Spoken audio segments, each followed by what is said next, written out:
ازيكم عاملين ايه؟ لاول مره يشوفني، انا رندا الفزاري، فنانة تشكيليه. النهارده الفيديو بتاعنا مختلف شويه عن الموضوعات العاديه بتاعه القناه.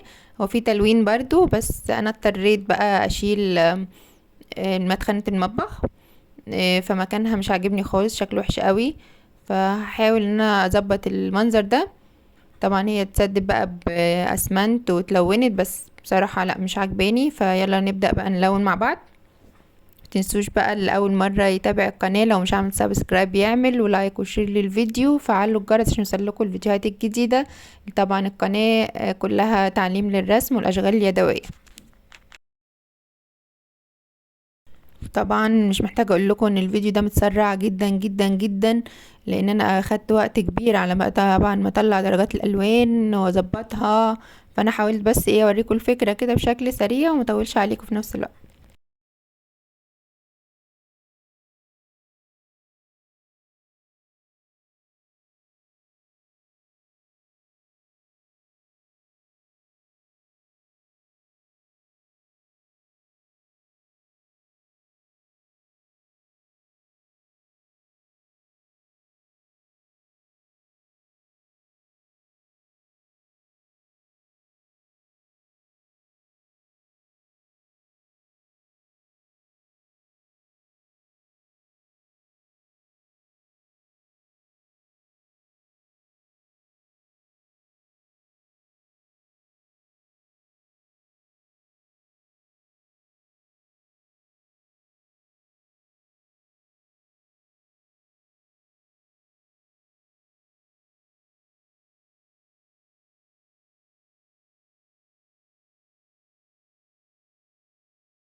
لسه ما خلصتش يعني، هي قربت اهي، بس يعني يا مسهل.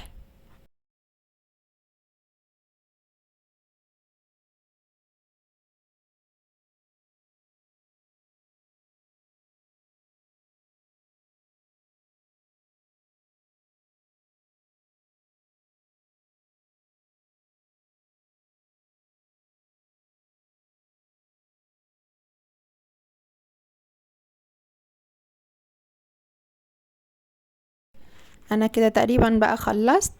دي الالوان بقى اللي انا استخدمتها، و ايه رايكم؟ باينه ولا لا؟ هو في لمعان كده او حتت بيضه، دي لمعه الالوان الاكريليك والضوء طبعا. هوريها لكم برضو من بعيد كده، ننزل بقى تحت ونشوف ايه الدنيا باينه ولا مش باينه. هفكركم بشكلها قبل ما ارسم عليها.